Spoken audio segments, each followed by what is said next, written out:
Ayo, segera download Quran Tadabbur, tafsir dalam genggaman Anda.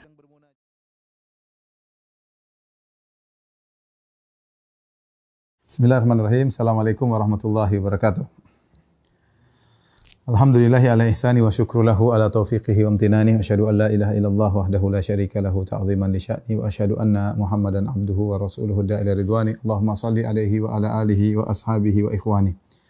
Para guru ya, para pengurus sekolah Madinah School ya, dan juga para wali-wali murid yang dirahmati Allah Subhanahu wa taala.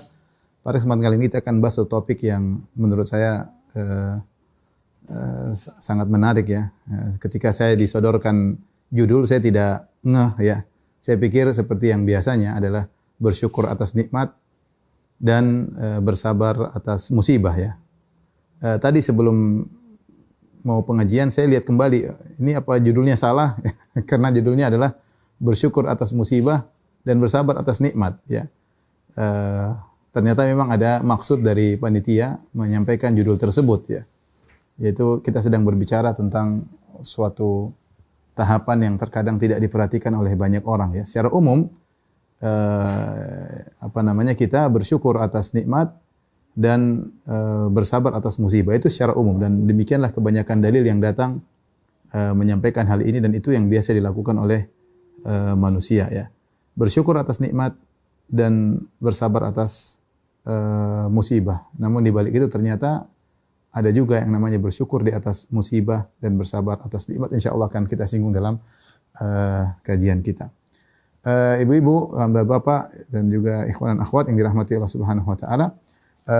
Sebelumnya kita akan singgung ya, tentang ibadah sabar dan syukur yang merupakan dua ibadah yang sangat agung. As-sabr wa syukur ya. Yang Ibnu Qayyim rahimahullah ta'ala pernah berkata, al-iman nisfan. Nisfun fi as-sabr wa nisfun fi asy-syukr. Iman itu, kata Ibnu Qayyim rahimahullah, iman dibagi dua ya. Iman bisa dibagi dua. Ya. Sebagian dalam sabar, setengahnya dalam ya, dibagi dua, setengahnya pada sabar, setengahnya pada sabar, dan setengahnya pada syukur. Setengahnya pada syukur. Yang terbaik di antara hamba Allah adalah yang menggabungkan keduanya. Siapa yang menggabungkan keduanya, maka imannya sempurna. Ya, menggabungkan keduanya, maka imannya sempurna. Allah Subhanahu wa taala berfirman dalam beberapa ayat ya, menggabungkan keduanya. Contohnya firman Allah Subhanahu wa taala, inna fi dzalika la ayatin likulli sabbarin syakur. Kata Allah, pada yang demikian tersebut ada tanda-tanda kebesaran Allah likulli sabbarin syakur. Bagi setiap orang, bagi yang sangat bersabar dan sangat bersyukur. Sangat bersabar dan sangat bersyukur. Tentu dua-dua ini adalah orang yang bersabar ibadahnya luar biasa, orang yang bersyukur ibadahnya luar biasa. Sebagian pembahasan ma'ruf di kalangan para ulama, mana yang lebih afdal, apakah al-ghaniyyu syakir am as-sabiru al-faqiru sabir? Mana yang lebih utama, yang kaya bersyukur ataukah yang miskin bersabar? Ini kembali kepada kondisi umum. Namanya orang kaya bersyukur dengan nikmat yang Allah berikan kepada dia. Namanya orang miskin bersabar dengan ujian yang Allah berikan kepada dia. Maka khilaf di kalangan ulama yang lebih baik di antara keduanya ya. Yang benar kata Ibnu Taimiyah rahimahullah taala, yang paling terbaik di antara keduanya yang paling meraih ketakwaan. Karena yang jadi standar oleh Allah tentang keterbaikan adalah ketakwaan. Allah Subhanahu wa taala berfirman, inna akramakum indallahi atqakum, yang paling mulia di antara kalian yang paling bertakwa. Maka siapa yang lebih mencapai ketakwaan? Apa si kaya yang bersyukur ataukah si miskin yang bersabar? Tapi intinya dua-dua ini adalah ibadah yang sangat yang sangat agung. Kalau kita ingin membahas secara satu persatu, maka bahasanya tentu sangat sangat panjang. Tapi yang menarik pada judul yang disampaikan oleh panitia, ya, tentang mensyukuri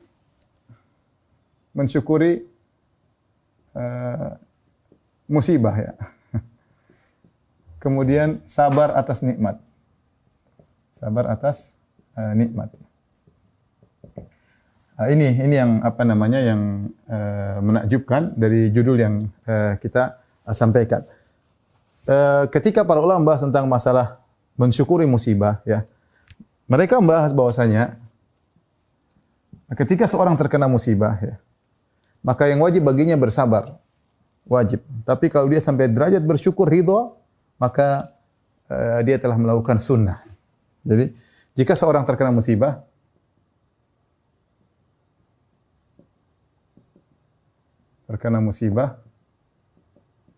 maka ada 2 derajat, ya, 2 derajat. Atau 3 derajat. Yang pertama adalah ridha atau bersyukur. Ini derajat tertinggi. Kemudian yang kedua adalah bersabar. Yang ketiga tidak bersabar, mengeluh.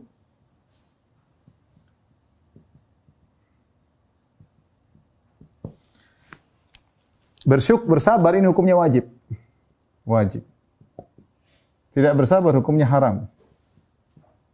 Yang ini yang menakjubkan, hukumnya sunnah kata para ulama, tidak wajib karena tidak semua orang mampu melakukannya. Derajat yang sangat tinggi bagaimana seorang ridha dengan bersyukur dengan musibah, ya. Tidak gampang. Oh, bedanya ridha dengan bersabar. Ridha dengan bedanya bersabar, dia berharap musibah itu hilang. Ridha dia menikmati musibah tersebut. Dan ini sulit, ya. Itu sulit. Ridha yaitu dia menikmati, ya. Menikmati di balik musibah tersebut.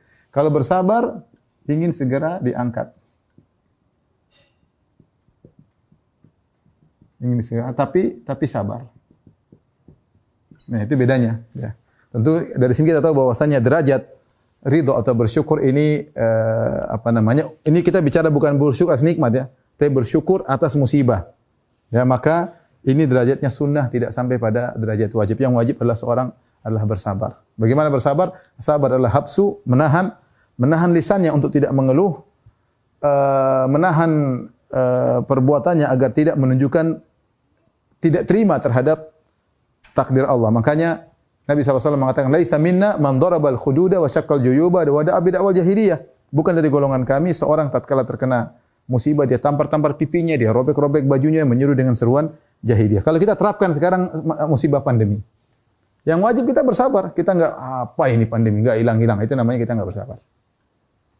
Tidak bisa menahan lisan. Sabar itu artinya habs itu menahan.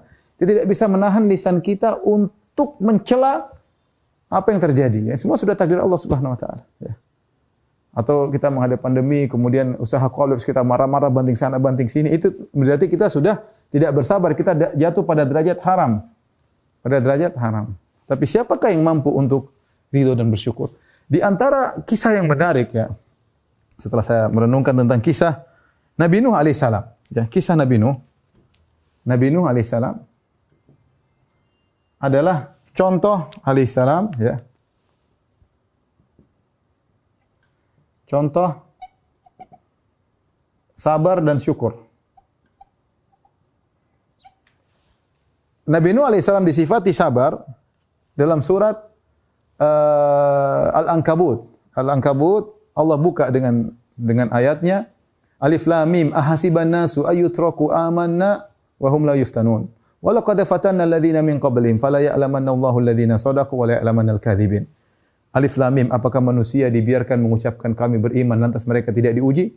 Sungguh kami telah menguji orang-orang sebelum mereka agar Allah tahu mana di antara mereka iman yang benar dan Allah tahu di mana iman mereka yang salah. Jadi disebut dengan surat Al-Ankabut kata para ulama ayat surat ujian. Surat yang menjelaskan ujian-ujian yang menimpa. Kemudian setelah itu Allah sebutkan di antara ujian yang Allah berikan adalah kepada Nabi Nuh. Ya, laqad arsalna Nuhan ila qaumihi falabitha fihim alf sanatin illa 50 aman fa akhadhahumut tufan wa hum zalimun. Kata Allah, sungguh kami telah mengutus Nuh kepada kaumnya dan dia berdakwah selama 950 tahun dan ini butuh kesabaran luar biasa. Ya, dalam surat Al-Ankabut 29. Kisah Nuh, ya, kesabaran Nuh. Apa kesabaran Nabi Nuh alaihissalam? Ya. Dakwah 950 tahun. Tahukah antum berapa yang beriman 950 tahun? Yang beriman cuma 80 orang. Hanya 80 orang. Kata Allah Subhanahu wa taala, "Wa ma amana ma'ahu illa qalil." Tidak ada beriman ke dia kecuali cuma sedikit. Kemudian apa? Istrinya kafir. Terus lagi apa? Anaknya kafir. Ujian demi ujian, anaknya mati di depan mata dia. Sementara ngeyel dikasih tahu, ya bunayya arkam ma'ana, ayo naik. Qala sa'awi ila jabalin ya'simuni minal ma'. Wah, Nuh, saya tidak akan ikut kau. Saya akan naik ke puncak gunung, akan selamat. Ya, didakwai oleh Nabi Nuh tapi kafir. Kemudian apa? Kaumnya suka menghina. Kaumnya menghina. Selalu menghina. Menghina Nuh. Sikap mereka Allah sebutkan dalam kisah Nabi dalam surat Nuh. Ya, wa inni kullama da'awtum litaghfira lahum ja'alu asabi'ahum fi adhani wastaghshaw thiyabi ma asarru wastakbaru istikbara. Setiap aku mendakwahi mereka agar engkau ampuni mereka ya Allah, ja'alu asabi'ahum fi adhani, mereka taruh jari mereka di telinga mereka, tidak mau dengar aku ngomong apa. Wastaghshaw thiyaba, mereka tutup wajah mereka dengan kain, tidak mau melihatku. Kurang ajar ini. Dan itu bukan berlaku setiap cuma sebentar. Kata Nabi Nuh, inni da'autu qaumi lailan wa nahara. Aku dakwahi kaumku setiap hari, pagi dan malam. Falam yazidhum du'ai illa firara. Tidaklah aku berdakwah kecuali mereka semakin kabur. Jadi siapa yang kuat berdakwah 950 tahun? Kita dakwah sedikit aja kita orang udah. Coba kalau saya aja dakwah terus ada orang main HP depan saya jengkel. Ini bukan cuma main HP begini, tutup telinga, ini kemudian ngejek, kemudian wah.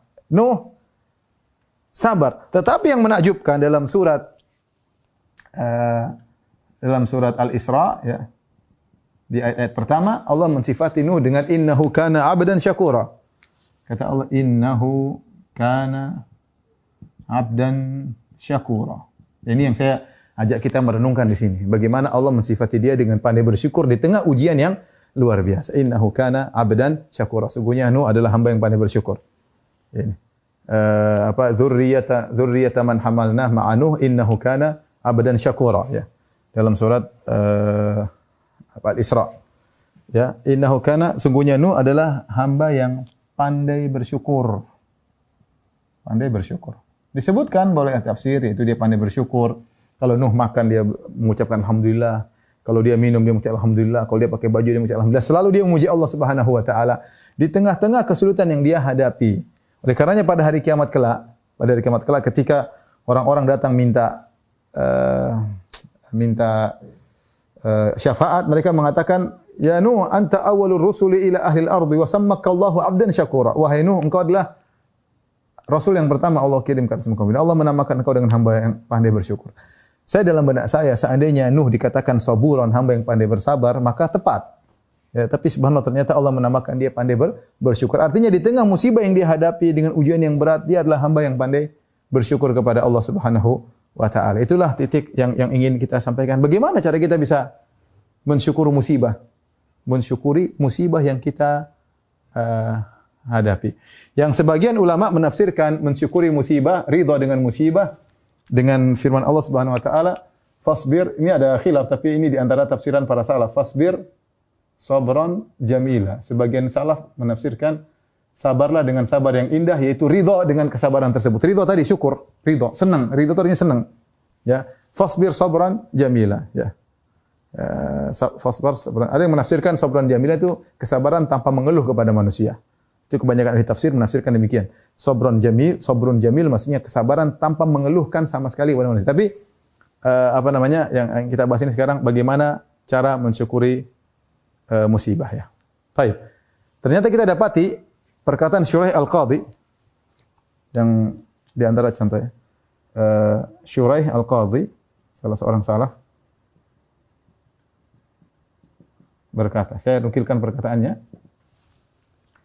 yang menunjukkan dia berusaha untuk bersyukuri musibah. Dia berkata dari Sya'bi qala Syuraih, "Inni la usabu bil musibah." Aku ditimpa dengan musibah.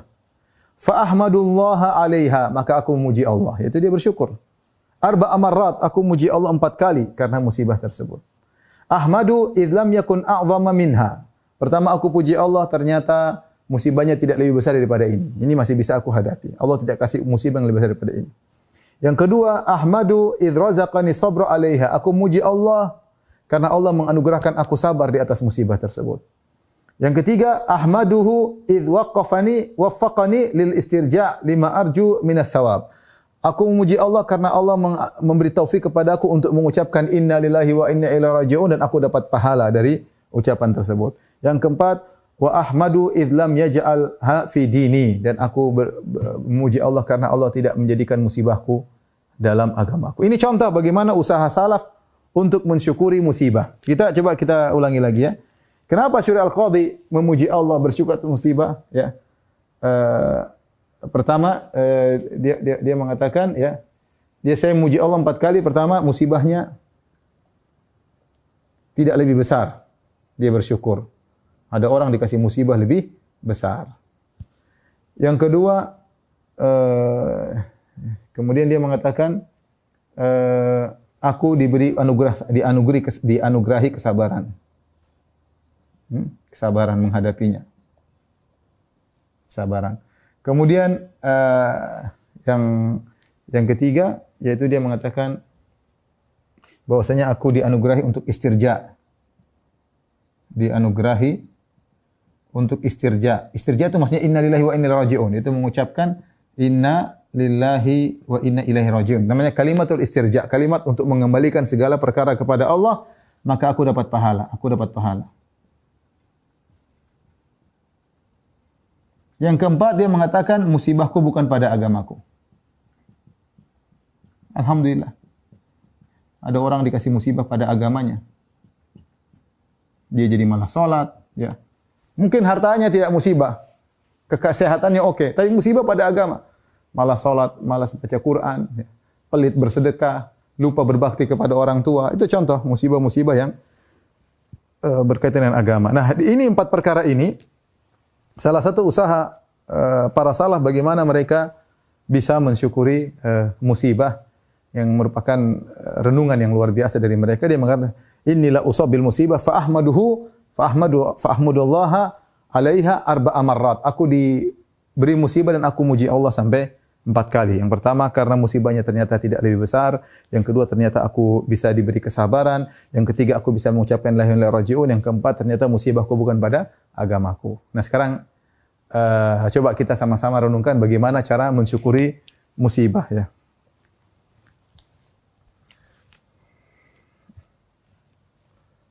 Cara mensyukuri musibah.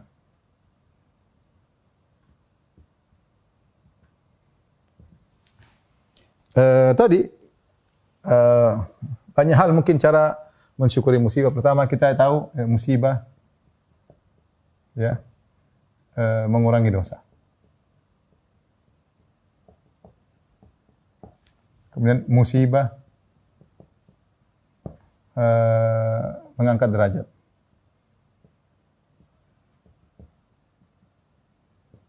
Yang ketiga, musibah tanda cinta Allah kepada hamba.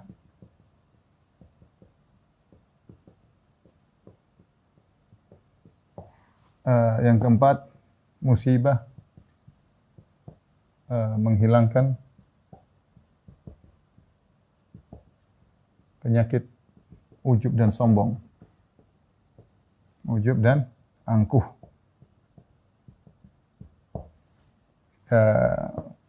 Berikutnya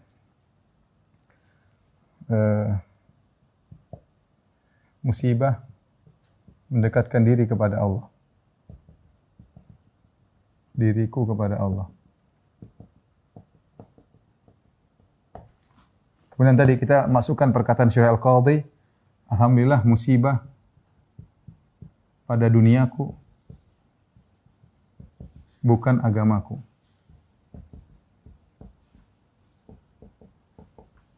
Ya, ternyata alhamdulillah musibah bisa aku hadapi.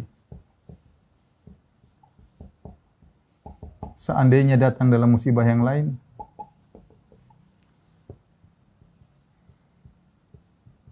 dalam bentuk musuh yang lain, belum tentu bisa aku jalani. Belum tentu bisa aku hadapi.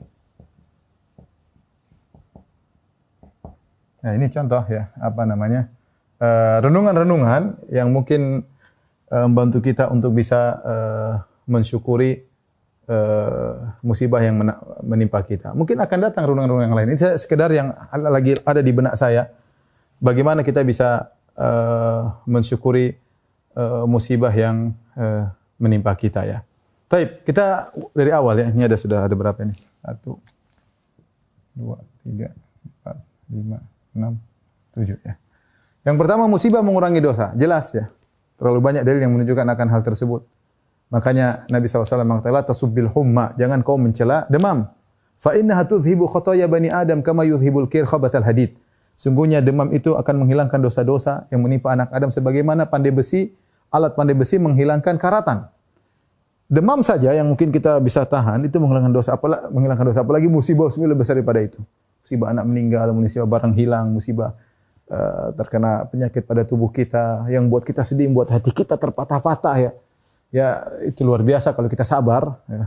Dosa kita begitu banyak mudah terhapus. Ustadz, kita kan bisa istighfar, kita bisa bertobat. Iya, sebenarnya kalau kita bertobat beristighfar, sudah selesai, tidak perlu dikasih musibah. Tapi ternyata kita sering tidak beristighfar dari dosa yang kita lakukan. Itu masalahnya di situ.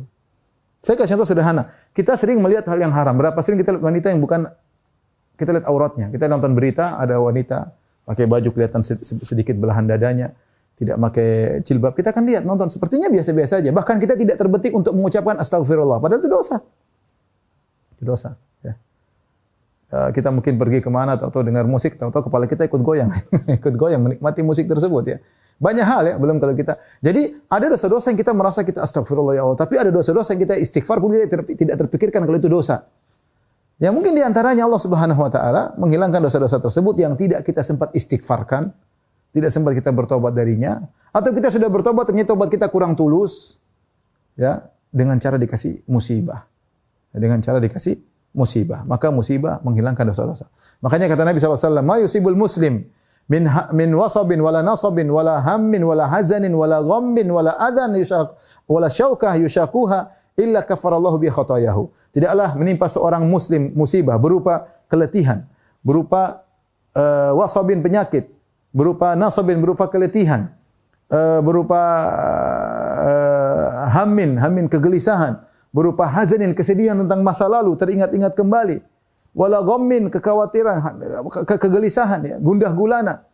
Wala adzan orang ganggu dia. Musibah juga kita dikata-katain orang, kerjaan kita diganggu orang, kita dizalimi orang. Hatta syauka yushaku sampai duri yang mengenainya maka akan menghapuskan dosa-dosa kita ya. Dengan kita merenungkan kita bisa bersyukur alhamdulillah dosa-dosaku ada yang hilang. Ya Allah, kuatkan aku menghadapi ini ya Allah. Tapi kita di tengah kesabaran kita bersyukur ada dosa-dosa kita yang mungkin tidak bisa hilang kecuali dengan Allah memberikan kita musibah.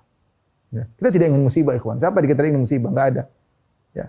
Tetapi kalau kasih musibah kita, ya ada nilai kita bersyukur ya Allah. Banyak dosa yang saya tidak bisa mohon ampun kepadamu sampai aku lupa untuk mohon ampun kepadamu. Allah hapuskan dosa-dosa tersebut dengan dikasih musibah. Makanya dalam hadis disebutkan seorang terkena musibah sampai dia berjalan di atas muka bumi tanpa dosa sama sekali pada dirinya. Berjalan begitu saja tanpa ada dosa. Masya Allah. Siapa di antara kita seperti itu? Ya. Jadi ini pertama renungan yang buat kita mungkin bisa mensyukuri musibah. Yang kedua, musibah mengangkat derajat. Kok bisa Ustaz? Iya. Musibah, kalau seorang bersabar dengan musibah tersebut, pahalanya luar biasa. Tidak sama dengan pahala-pahala biasa. Makanya Allah berfirman, innama yuwaffas sabiruna ajrahum bighairi hisab. Sesungguhnya orang bersabar itu, ya, dia akan dapat pahala yang tanpa ada hisabnya. Banyak sekali. Ya, banyak sekali ya.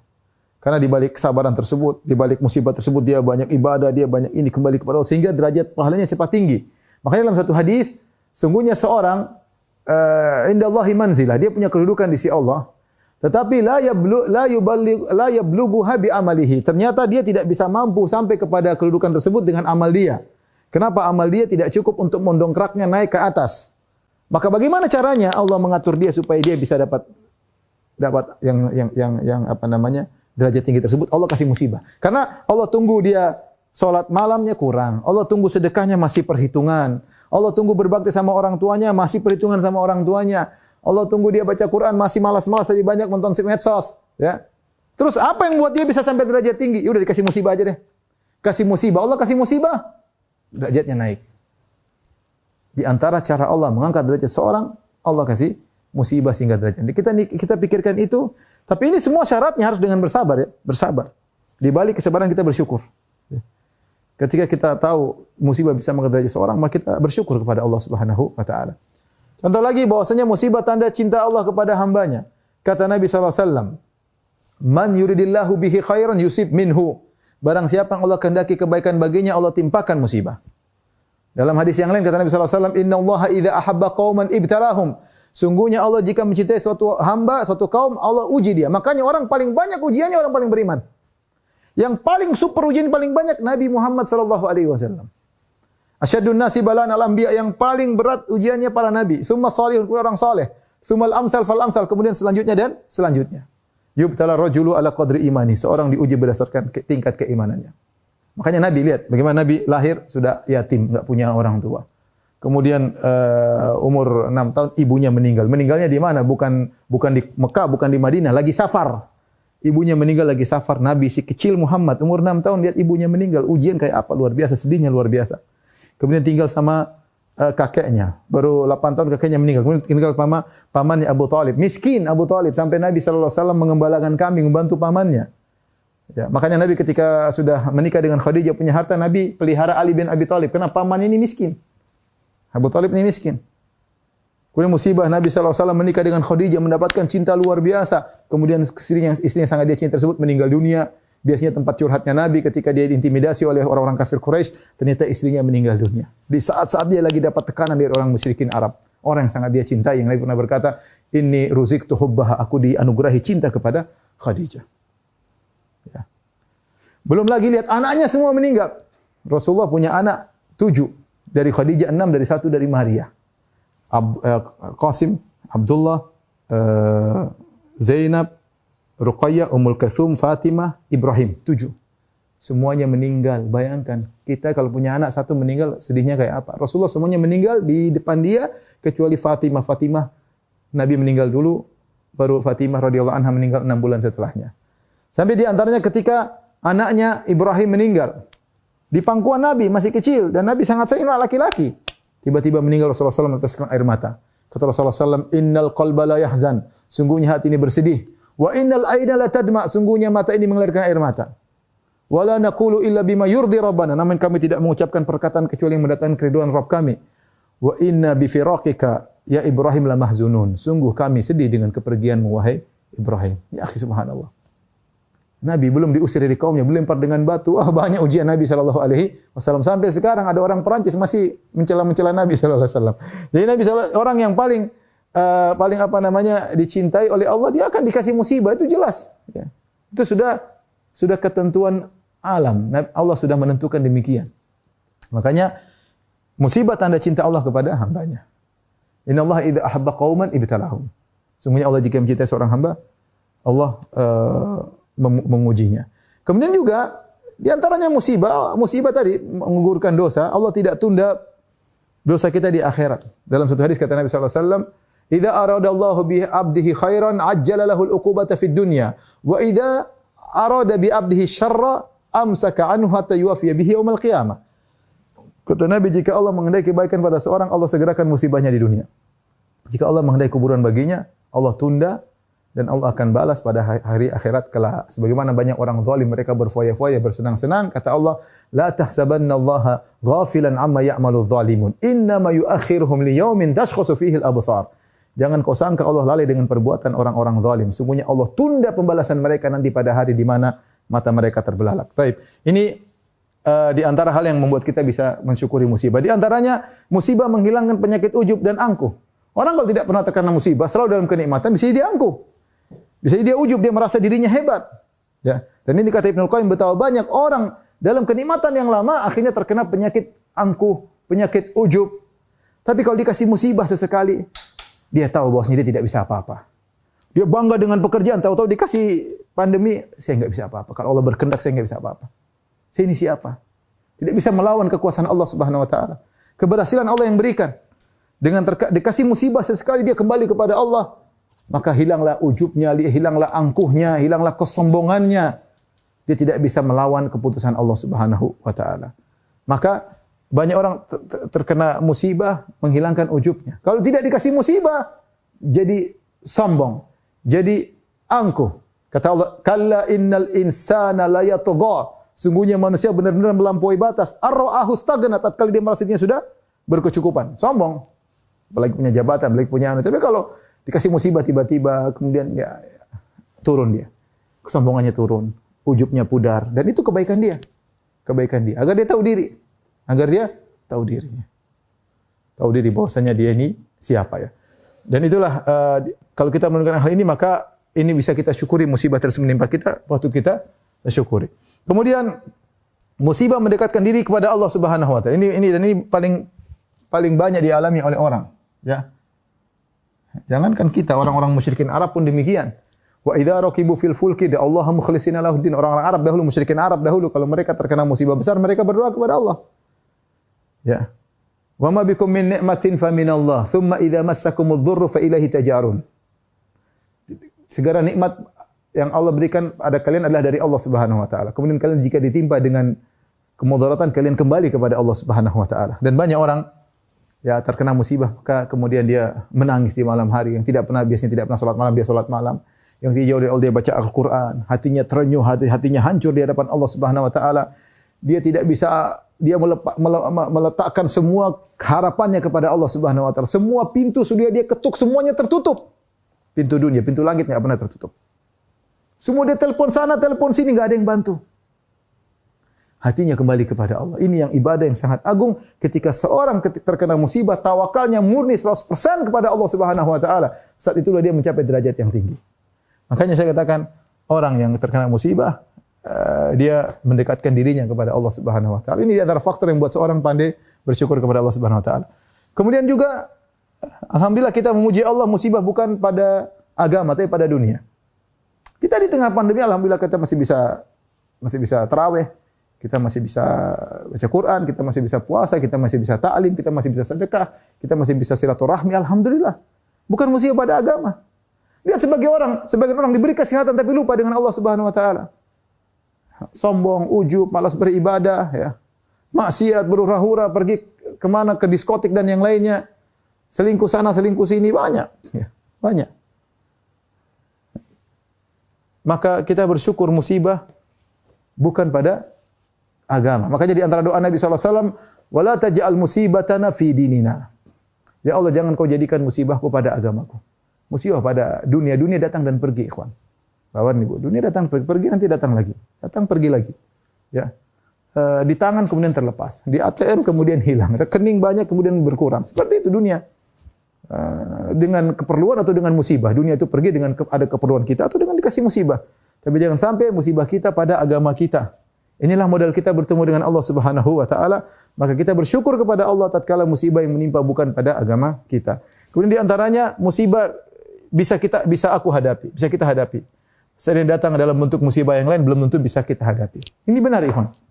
Ada seorang misalnya mengeluh, "Ustaz, suami saya kok begini?" Tapi kau bisa sabar? Bisa, alhamdulillah. Allah kasih kamu musibah yang kau bisa hadapi.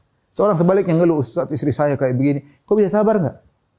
Bisa, alhamdulillah. Kalau kau dikasih musibah lain, belum tentu kau mampu. Tatkala kau bisa mampu, sabarlah. Belum tentu kau mampu menghadapi musibah dalam bentuk yang lain. Dalam bentuk yang lain. Ya. Jadi dari sini kita bersyukur. Kemudian mungkin kita bisa tambah lagi renungan yang lain. Bahwasanya bisa jadi, ya, musibah yang kita alami untuk menghindarkan kita dari musibah yang lebih besar. Yang lebih besar. Benar, kita nggak tahu. Ya, betapa banyak orang terkena musibah. Seperti ada kawan saya dulu pernah cerita, dia menaik pesawat. Berapa tahun pernah terjadi pesawat meledak. Dia terlambat, sudah kejar musibah, ya terlambat. Tahu pesawatnya meledak. Saya lupa pesawat apa dulu. Ya. Kita nggak tahu, bisa jadi kita terkena musibah ini untuk menghindarkan musibah yang lebih besar. Kita nggak tahu. Bisa jadi seorang daftar suatu instansi, ditolak. Aduh, musibahnya dia kerja di kerjaan yang mungkin kurang sesuai dengan keinginannya. Dia tidak tahu kalau dia lanjutkan, dia bisa jadi koruptor besar. Dia nggak tahu. Mungkin seorang mendaftar pada suatu instansi mendapat pangkat, ditolak. Dia nggak tahu kalau dia sudah sampai pangkat berbintang-bintang, mungkin jadi sombongnya luar biasa. Dia nggak tahu. Yang itu membinasakan dia di akhirat kelak. Dia nggak tahu. Ya sudah, kita husnudzan sama Allah Subhanahu wa taala. Kita belum tentu bisa bersyukur kepada Allah jika diberi kenikmatan yang seperti itu. Bisa jadi kita terkena musibah untuk menghindarkan diri kita dari musibah yang lebih besar. Ya. Dan itu sangat mungkin terjadi. Ya. Karena seorang husnudzan kepada Allah, ini musibah, bisa jadi ada musibah besar yang kita dihindari dengan cara dikasih musibah yang lebih kecil ini. Ya. Allah alam bisawab. Kemudian mungkin yang apa namanya? 9 yang terakhir mungkin. Ya. Terkadang rangkaian musibah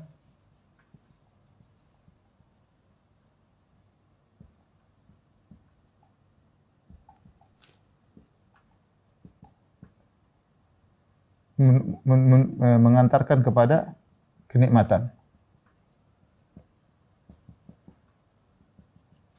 Dan ini, ya ikhwan, ini banyak, kita alami banyak. Kita musibah-musibah ternyata ujungnya kenikmatan.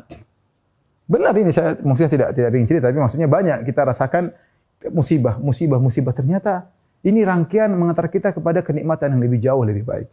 Contoh nyata Nabi Yusuf alaihissalam. Nabi Yusuf alaihissalam dapat musibah, dihasati oleh kakak-kakaknya, dilemparkan dalam sumur, dibuka bajunya.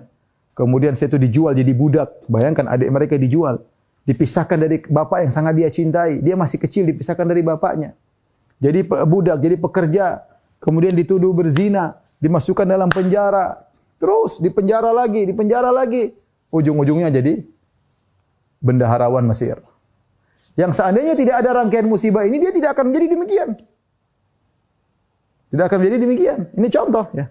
Ini sudah saya bahas dalam pembahasan khusus wa asa an takrahu syai'an wa huwa khairul lakum. Pembahasan khusus tentang masalah ini contoh dari Al-Qur'an dan contoh dari hadis Nabi sallallahu alaihi wasallam. Saya cuma kasih isyarat bahwasanya bisa jadi musibah yang menimpa kita ternyata adalah rangkaian musibah yang mengantar kita kepada kenikmatan. Dengan ini semua ikhwan dan akhwat Bapak Ibu rahmati Allah Subhanahu wa taala, semoga kita bisa menjadi orang yang bisa mensyukuri musibah ya.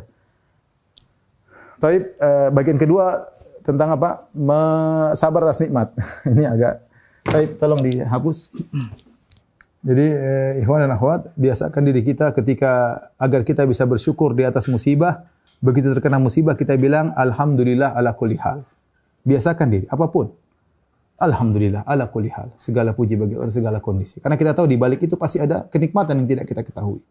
Alhamdulillah ala kulli hal. Itu perkataan yang Nabi diajarkan oleh Nabi sallallahu alaihi wasallam. Minimal kita bilang inna lillahi wa inna ilaihi raji'un. Allahumma ajurni fi musibati hadza wa akhlif li khairan minha. Ya Allah, berikan aku pahala dari musibah ini, gantikan lebih baik. Kemudian kita bilang alhamdulillah ala kulli hal. Segala puji bagi Allah dalam segala kondisi, termasuk terkena musibah. Kita memuji Allah agar kita pandai bersyukur. Tapi yang kedua tidak panjang tentang bagaimana bersabar atas nikmat. Tentu ini adalah hal yang aneh, tapi ya begitulah ya, judul yang diberikan kepada saya. Bersabar atas nikmat. Ya.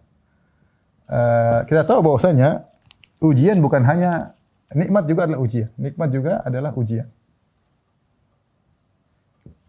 Di antaranya firman Allah Subhanahu wa taala, ya. Kata Allah Subhanahu wa taala, kullu nafsin za'iqatul maut. Wa nabluukum bisyarri wal khairi fitnah wa ilaihi turja'un wa ilaina turja'un.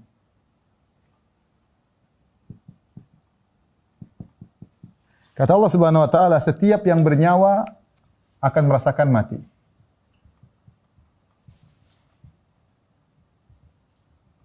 Akan mati. Wa nabluukum bisyarri wal khairi fitnah. Kami menguji kalian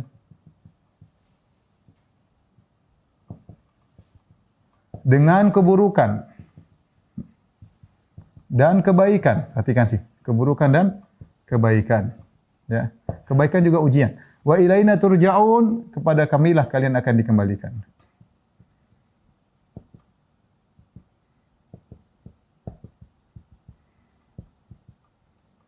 Dan banyak ya bahwasanya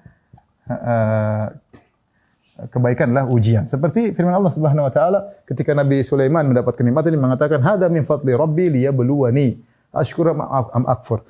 Inilah karunia dari Allah untuk mengujiku apakah aku bersyukur ataukah aku kufur kepada Allah Subhanahu wa taala, ya. Innama amwalukum wa auladukum fitnah. Ya, sungguhnya anak-anak kalian harta kalian adalah fitnah. Taib, ujian daripada kenikmatan harusnya dihadapi dengan syukur, ya. Sejogjanya ujian kebaikan. Jadi kita harus sadar bahwasanya bukan cuma kemiskinan, kesulitan, kesengsaraan yang merupakan ujian, kesehatan juga ujian, sehat ujian, segar bugar ujian, kecantikan ujian, ketampanan ujian, rumah besar ujian, semuanya ujian, ya. Seharusnya kita hadapi dengan syukur. Dihadapi dengan syukur. Syukur kepada Allah. Baik, syukur dari siapa? Syukur dengan memuji Allah dengan lisan. Memuji Allah dengan lisan. Ini rukun syukur kalau kita baca. Memuji Allah, alhamdulillah. Dengan lisan, menyandarkannya kepada Allah. Semuanya dari Allah. Kepada Allah. Selain itu, menyebut-nyebut agar tidak lupa. Ini di antara cara bersyukur, agar tidak lupa. Kalau kita tidak sebut-sebut, seringnya kita lupa. Ya. Kemudian di antaranya mengakui dalam hati. Ini syukur dalam hati. Dalam hati, semua atas pertolongan Allah. Semuanya dari Allah. Masih banyak orang lebih pintar daripada kita, lebih sehat daripada kita, lebih kaya daripada kita, lebih. Tapi kita dapat nikmat, dia belum dapat. Kemudian dengan anggota badan adalah dengan beribadah. Kata Allah Subhanahu wa taala, "I'malu ala Dawud syukran." I'malu ala Dawud syukran wa qalilun min ibadiyas syakur.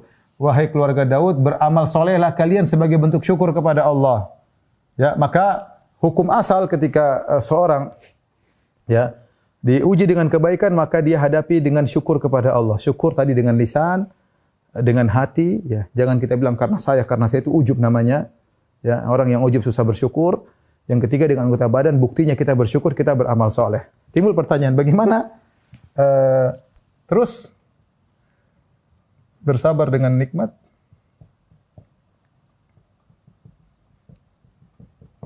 Para ulama mengatakan di antara jenis sabar ada 3 ya. Sabar ada 3. Ya. Sabar dalam jalan ketaatan, menjalankan ketaatan.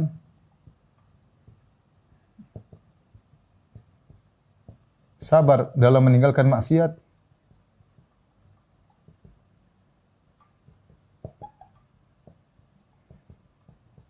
Kemudian sabar dalam menghadapi musibah.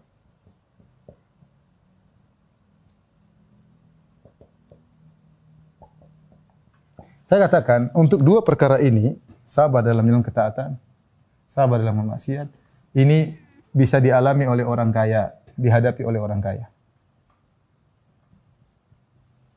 Orang kaya. Ya. Ya. Betapa banyak orang kaya tidak sabar, akhirnya kenikmatan dia dapati membuat dia lalai dari taat kepada Allah. Banyak banget ya.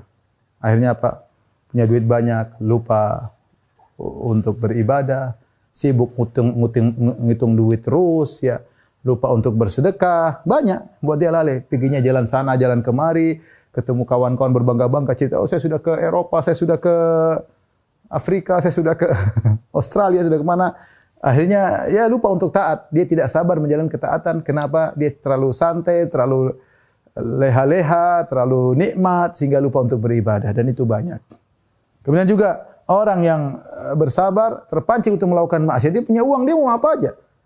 Jiwa terbawa untuk bermaksiat. Ya, punya duit, mau inilah, mau anulah, minum khamr lah, mau beli barang-barang yang hati-hati. Ya, kita harus bersabar. Ya. Kita tahan diri kita tahu bahwa segala kenikmatan yang kita miliki ada pertanggungjawabannya. Allah Subhanahu wa taala mengatakan, "Tsumma latus'alunna yauma idzin 'anil na'im." Sungguhnya kalian akan ditanya tentang semua kenikmatan yang kalian rasakan, semuanya. Lan tazula qadama 'abdin hatta yus'ala an arba'. Tidak akan bergeser kedua kaki seorang hamba sampai tanya 4 perkara, di antaranya an malihi, tentang hartanya. Min aina iktasabu, dari mana didapatkan, wa fima anfaqah, dari mana dia habis, ke mana dia habiskan. Akan ditanya. Ibu-ibu hati-hati yang punya duit banyak, jangan beli inilah, beli tas inilah, tas anulah, tas sampai miliar-miliar banyak, kemudian sepatu sampai banyak banget. Ya, akhirnya kasihlah hadiah ke orang yang enggak punya, kasih tas banyak-banyak tambah bikin sombong ya, dan lain halnya. Dan ingat, betapa banyak kekayaan membuat orang mudah untuk sombong, mudah merendahkan orang lain, menghinakan orang lain. Tadi kalla innal insana la yatgha, sungguhnya seorang melampaui batas ar-ra'ahu istaghna. Dia maksudnya sudah cukup, dia sombong, dan itu angkuh terjadi. Seorang tidak bisa mengendalikan dirinya. Dia pikir kalau saya pakai tas mewah saya tidak sombong, tapi ternyata sombong itu masuk secara tidak dia sadari. Dia tidak ingin sombong, tapi gaya dia membuat dia sombong. Makanya Nabi SAW mengatakan, al-khuyala, kesombongan pada pemilik onta, pada pemilik kuda. Mungkin mereka tidak mau sombong, tapi karena kudanya hebat timbul keangkuhan. Ya, mungkin orang tidak mau sombong, tapi rumahnya terlalu mewah, mobilnya terlalu mewah, jamnya terlalu mahal, tasnya terlalu mahal. Dia susah mengontrol dirinya. Apalagi kalau ketemu orang, weh, tas saya beli di sana loh, jam saya beli di sana. Dia tidak sadar ternyata terjerumus dalam kesombongan tanpa dia sadari. Maka seorang bersabar, jangan sampai terjun ke hal tersebut. Semua hal yang bisa merusak hatinya dia tinggalkan. Dalam hadis Rasulullah SAW menyebutkan ada seorang meninggalkan baju indah, dia bisa beli, dia bisa pakai, dia mampu, tapi dia tinggalkan agar dia bisa menjaga hatinya, agar dia tidak sombong, agar dia tidak ujub, maka Allah akan berikan dia pahala. Ya, maka seorang, bukan saya melarang ibu-ibu pakai yang mewah-mewah, boleh, tapi sesekali pakai yang biasa-biasa. Nabi SAW terkadang jalan kaki tidak pakai sendal. Ya, ini kita manusia ya. Kata Nabi SAW, al-badzatu minal iman. Kesederhanaan termasuk daripada keimanan. Tidak selalu harus necis, tidak harus selalu pakai baju mewah. Kadang-kadang baju biasa aja. Apalagi kalau kita ketemu dengan orang-orang sederhana, enggak usah kita pakai baju mewah, ingin pamer, tunjukkan diri, enggak.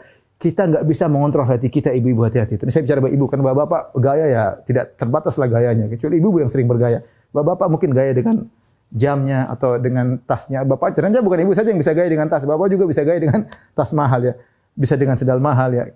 Ada kawan saya ketemu teman saya yang lain. Ustaz, dia scan, saya screening nih.